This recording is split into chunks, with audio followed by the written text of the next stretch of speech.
think COVID rewired us in a lot of ways. It kind of shook up our norm of gotta have, gotta have, gotta have. And I think COVID helped a lot of people step back and go, we really didn't need that. We really don't know that, right? We don't have to have the best of everything all the time. Our society's been pushed to, you know, be best. And I think COVID slowed us down, stripped us of a lot of stuff that we were so, going to a football game, going to a basketball game, got to get to the baseball games, you got to get to the major social events, you got to get all over to the picnic, you got to go. And I think I'm encouraged because I think what it also did was it took a lot of people and they learned to think independently. It really forced people to make decisions, moral decisions, not just go along with the crowd. I think we were in a society where we were just like, okay, well, this is normal, right? Everybody buys a BMW. This is normal, and if the neighbors had it, I had to get it, kind of thing. But I think now people were like, we had 2 years of that, and depending on where you lived, it may have even been more than that. But at one point here in Michigan, we were pretty much, at one point, I, you know, just for me to go to work because we were mandated people had to be to work.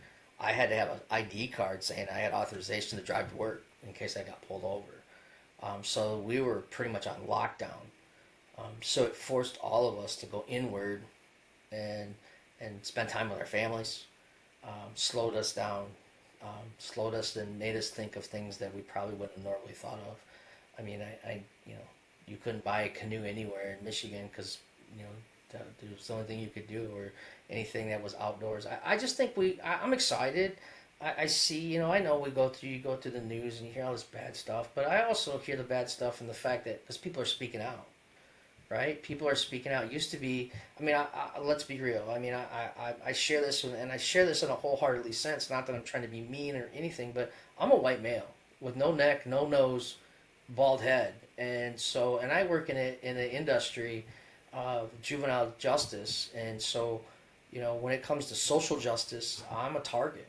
Like, right? I mean, if I have one mistake or I have one accident or you know.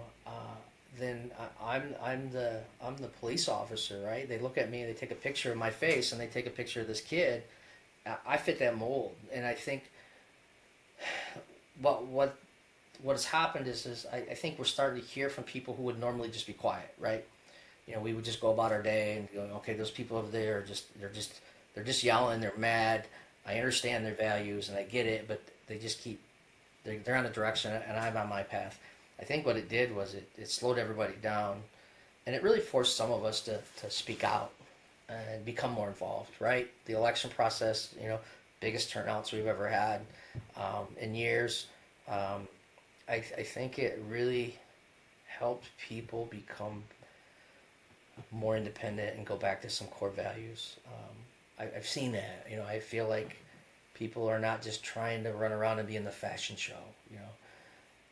It's like I'm picking who I go out and hang out with now, not just going, well, there's a big crowd over there, I'm going to go be part of it. So, I'm optimistic. And it's the same thing with sports. I think sports world got a reality check. All the money that was coming in and all these parents that were dumping money into sports all of a sudden stopped. And all those private clubs, and I'm nothing against private club coaches, I absolutely none, but I watch parents dump their life savings into these programs when really it was just all about kids having fun and they could do the same thing in their backyard.